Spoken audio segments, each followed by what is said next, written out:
This is Bishop Michael Burbidge, and you are listening to the Walk Humbly podcast.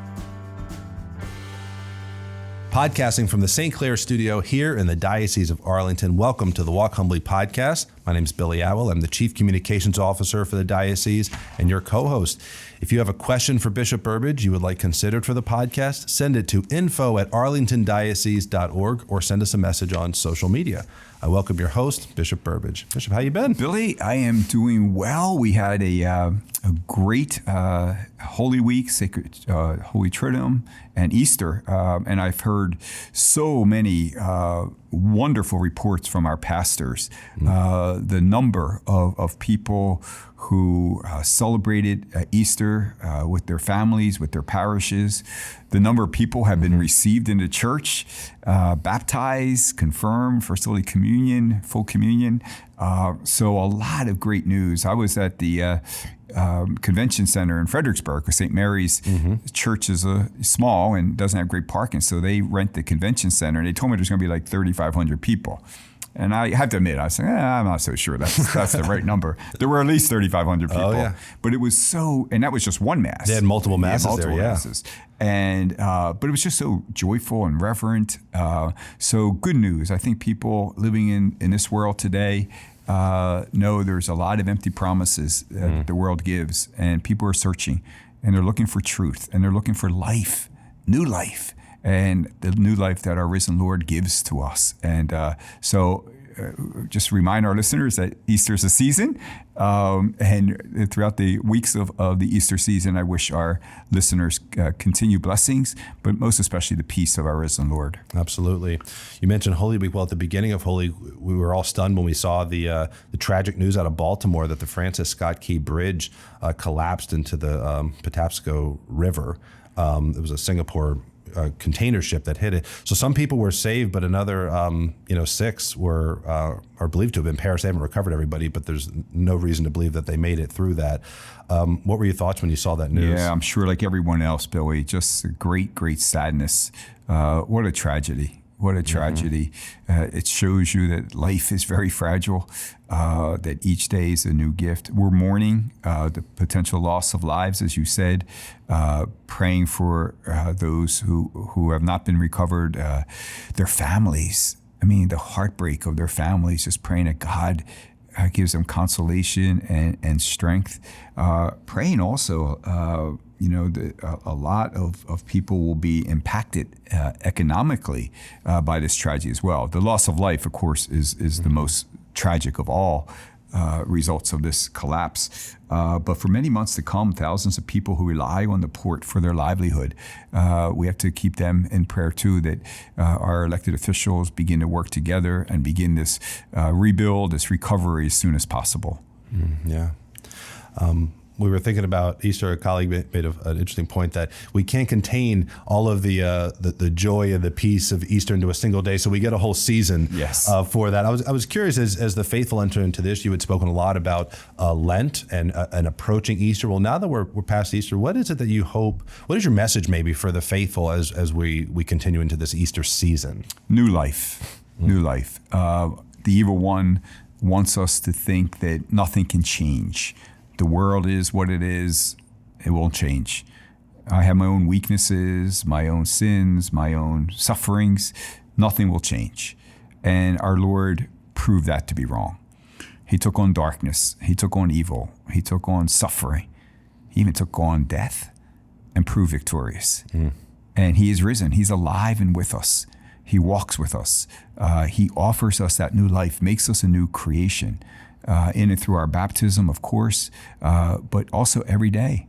He just asks that we stay with him. We say, remember the disciples on the road to Emmaus, right? Stay with us, Lord. The Lord's saying to us, stay with me, my son, my Lord, and you will know, my son and daughter, and you will know peace. You will know new life. You can become a new creation. The Lord has proved victorious, and how blessed are we that all who follow him share in his victory. Both now and forever, because the life he promises is for eternity. Absolutely, yeah.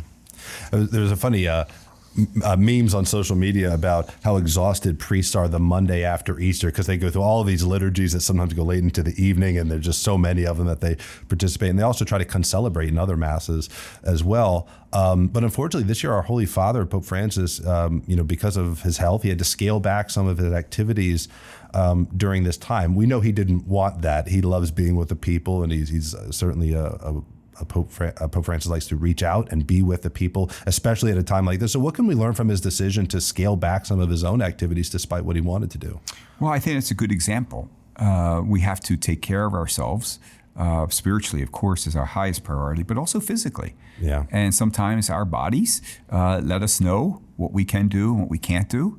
And you have to, because we want the Holy Father here as long as God's going to let him to be here, so we need him at his best. And so sometimes that means to scale back a little. That sometimes is the heaviest cross. It's not so much the suffering. It's that lack of independence. It's that lack of, I can't do what I want to do, or I can't do what I used to do. But what an example that is. Mm-hmm. What an example of, in the midst of suffering, in the midst of our health declining, we still find every reason to rejoice and to see our lives as an opportunity to give witness to others. And I think the Holy Father, especially throughout Holy Week and the Triduum, has been a great example to all of us. We had a very powerful moment at our Chrism Mass. We have our dear brother priest and friend, Father Steve Schultz, chaplain at Paul VI High School, who people throughout our diocese have been praying for since months ago. He's suffered a severe stroke, and he made it to the Chrism Mass. He processed in a wheelchair with another priest wheeling him down the aisle and out the aisle, to the thunderous applause of his brother priests and to the faithful, not only because we were happy to see him, which indeed we were, but also for the example he's given us. His life has taken a dramatic turn in a way that he could never imagine or anticipate it. And through it all, he has not given up. He has not been led to despair. All he kept saying to me at the Chrism Mass when I was speaking with him privately was, Bishop, I'm so happy to be a priest. So happy to be a priest. And when you think about it, he's offering the greatest priestly sacrifice now because he is with the Lord on the cross, and he still has the great privilege of celebrating Mass every day. I'm happy to be a priest. What we do, the actions we do every day, the tasks we do, that's not what makes us a priest. We're ordained to offer sacrifice. And that's what Father is doing in a beautiful way. And he is, and his family, and I am so grateful to everyone at Paul VI High School, but everyone throughout the diocese who continue to keep him in prayers, and to be thankful to God for the example he gives us. We all have crosses. We're all suffering, and we can learn from others. It was a great Christian witness. It was also a great vocational witness as well, because he and Pope Francis both showed we might focus on what we can't do, but they said, what can we do? Right. I can go to the Chrism Mass. I'm not going to be able to walk down the way I would want to. Okay, I'm going to have to be in a wheelchair. Pope Francis didn't do all of the liturgies of Easter week, but he did what he could do. And the priestly fraternity, I mean, your outreach to him and that embrace and the brother priests surrounding him. Anyone who's discerning a possible call to the priesthood had to look at those and say, that's the way I want to be as a Christian. Maybe I'm even called to live that way as a priest. Who knows? For sure. Someone might have seen that. For sure, Billy. That's a great reflection you offered. During Holy Week, sadly, we had an unfortunate situation here in Fairfax County that also got adopted up at the White House. We learned that the Fairfax County Board of Supervisors, they approved a proclamation declaring March 31st, Easter Sunday, as Transgender Visibility Day. On Good Friday, the White House announced that President Biden had also made that same proclamation for the country and for the White House there, also stripping a lot of the Christian symbolism out of their Easter celebrations. Apparently, this Visibility Day dates back to 2009, but no one really knew about it until it was prominently highlighted this year. I'm curious what you think of these proclamations. I could probably guess what you think of it, but if you could share some of your thoughts and how would you such a role with good news, and now we come to this. It's also how you would want the faithful to respond when they see this kind of thing happening, because it's so offensive, obviously. Well, it is, and I'm sure, like our listeners, I was so extremely extremely disappointed that our local officials and our president would use the most important religious observance on the Christian calendar to proclaim a message that is political. It is. And it's a source of division. It's offensive to many people, and it was unnecessary. I know they're going to say, well, it goes back to March 31st, 2009. We transfer holidays all the time. We transfer. Yeah. So the fact that they, like you said, we haven't really talked about this day until it was on Easter. So I would tend to think it was calculated, and that is really, really sad. And it was offensive as Christians. We're celebrating the most solemn day, the joyful day in our lives. And obviously, this tried to take away from that celebration. But it didn't. It didn't.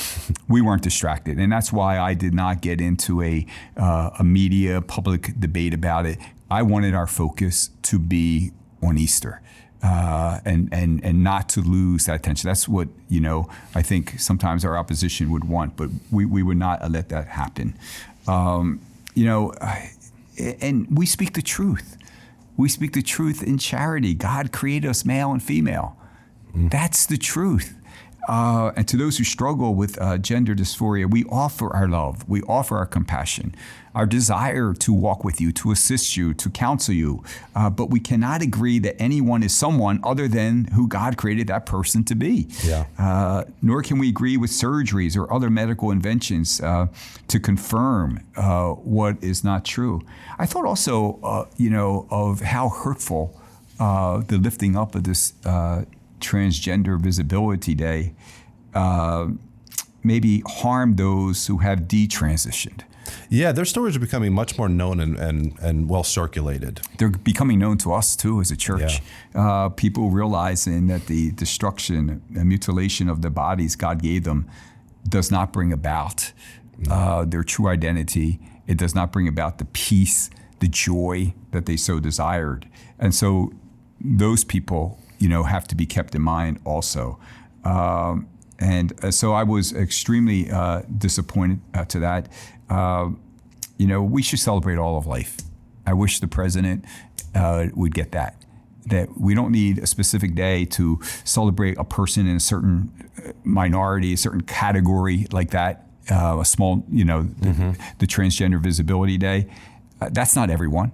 We should be celebrating all of human life.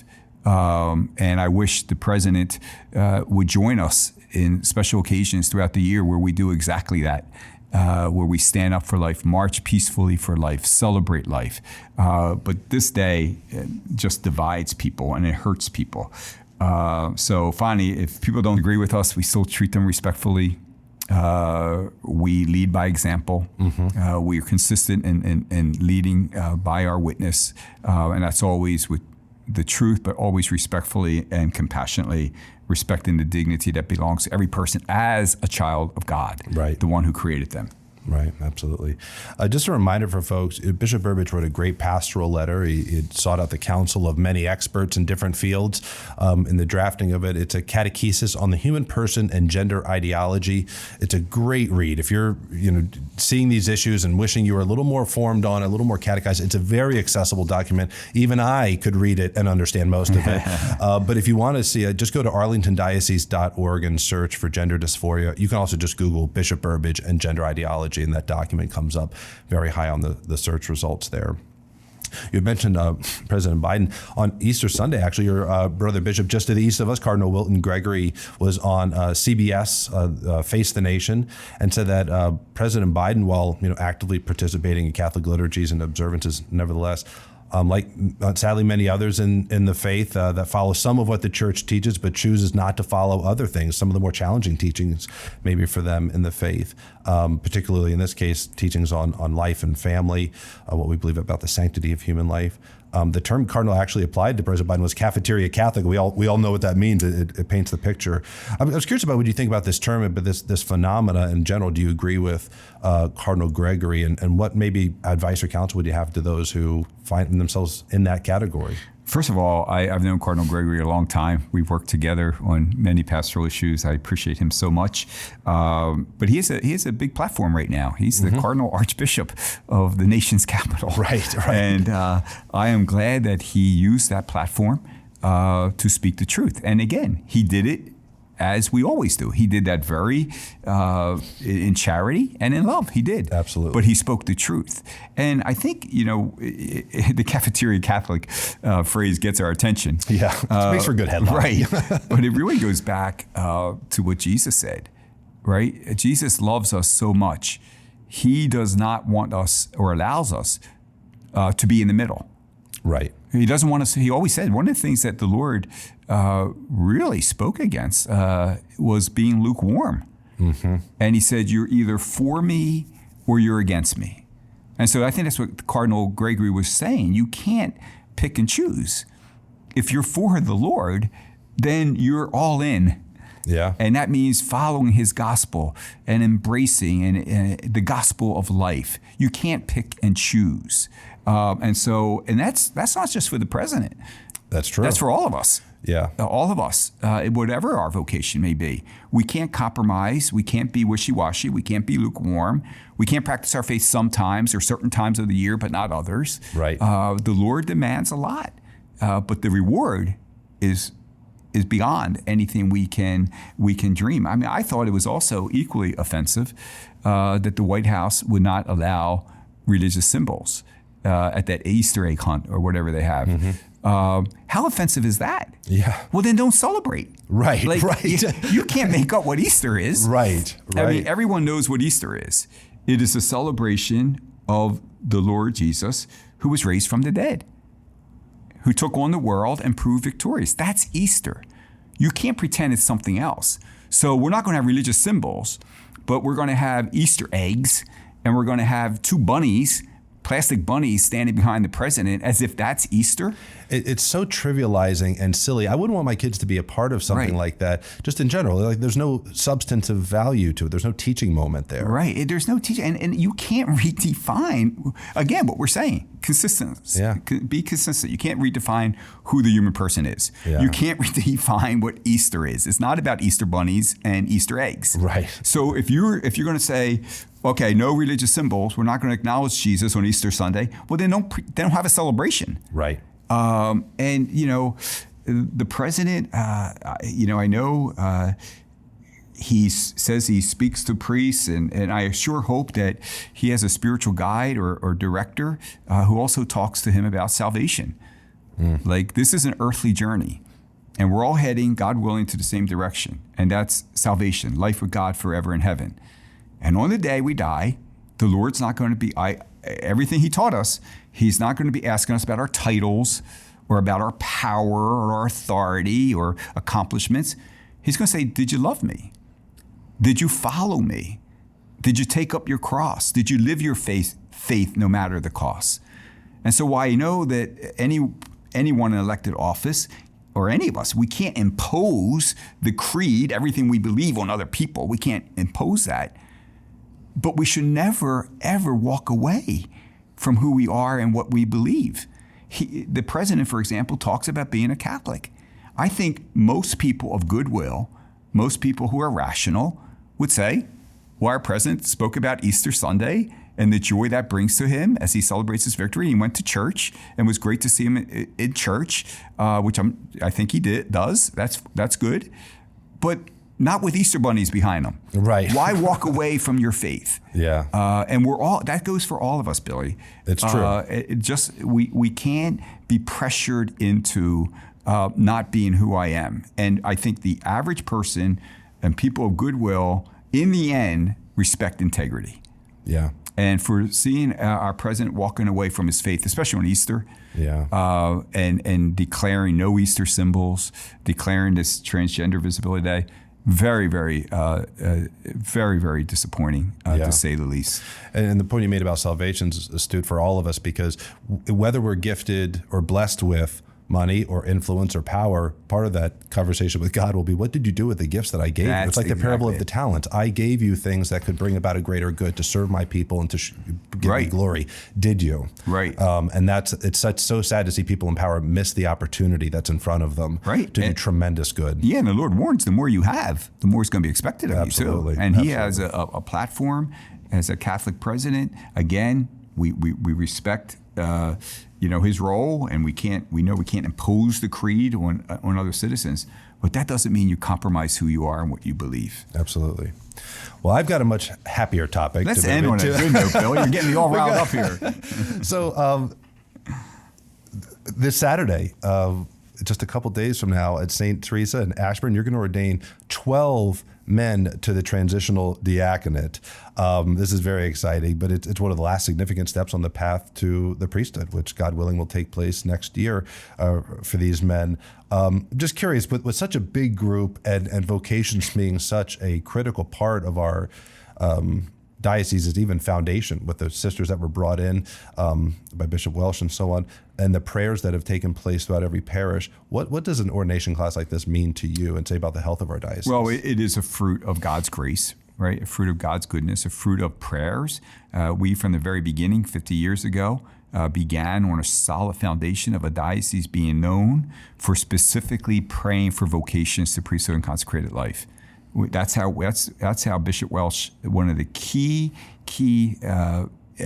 issues he brought to our diocese. We are going to be a diocese that prays specifically for vocations, and has continued under all my predecessors, and we continue it now. And I think it's a fruit of it. It's the fruit of prayer. And it is amazing in a diocese our size that we're ordaining 12 transitional deacons, God willing, to be our priests next year.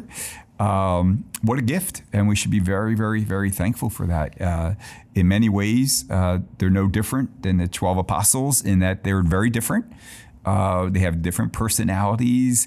They have different likes. They have different gifts and talents and limitations. But they're the ones the Lord has chosen.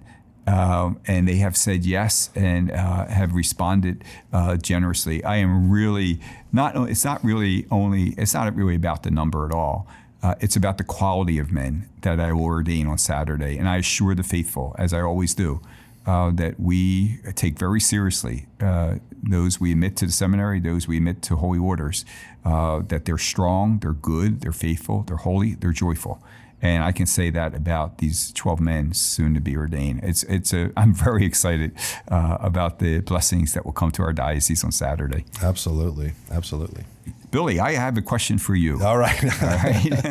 This is our 129th podcast. Unbelievable. Yes. But early last month, you shared some news with me and to your team about a major change for you and your family. So can you update our listeners? Absolutely. I say this with all humility for the opportunities that I've been given. But so I've accepted a role. So this will be my last podcast. I've accepted a role as the Senior Vice President of Communications for Alliance Defending Freedom.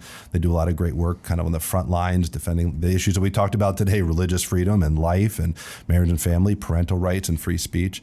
But I sit here in all humility that you allowed me to participate in this podcast for these 129 episodes and to bring these issues. And it's been a gift to serve you and to work with you. And it's been wonderful to know that when major things are happening in our culture, my bishop would talk about them here on the podcast. We could share that throughout the diocese. But I've worked with you for 10 years, and these have been 10 wonderful years. And I do feel called to this next chapter, but I do it with a heavy heart because I care about you deeply, and I'm so grateful for what you've allowed me to help you with here. Well, thank you so much, Billy. And it has been a joy and a privilege for me to work so closely with you. And I have relied and depended upon your guidance and your wisdom, your experience, how you have taken our way of communicating and evangelizing forward in this particular day and age. I am very proud of our communications office. You also have some you inherited, some you brought on, but you leave us with a very good team. And we want to honor you by building upon your good work. And we know you want us to go forward, taking it, keep moving forward. Absolutely. I know you always say that. We know the Lord always provides. He'll send us the person we need. But but we will honor you by building upon your good work, but with deep gratitude for your faithful, for your dedicated service. I wish you and your dear wife and children much happiness in this new transition in life. We know that God has a plan for you, and I know from the moment I met you that God has a special plan for you. And if God is leading you to this new direction, you know, as I told you, you have my full support and prayers.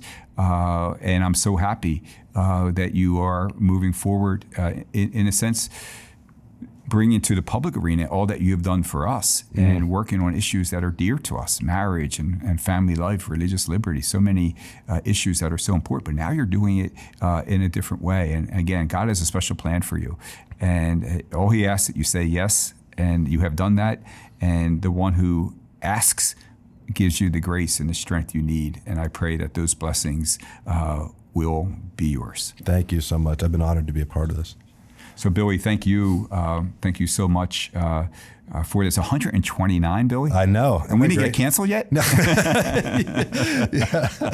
It's been a good run, and you'll have many more from here. That's for sure. Yeah, we'll continue the podcast as we search for your successor, praying to the Holy Spirit, of course, and we'll have some guest hosts doing the podcast, but.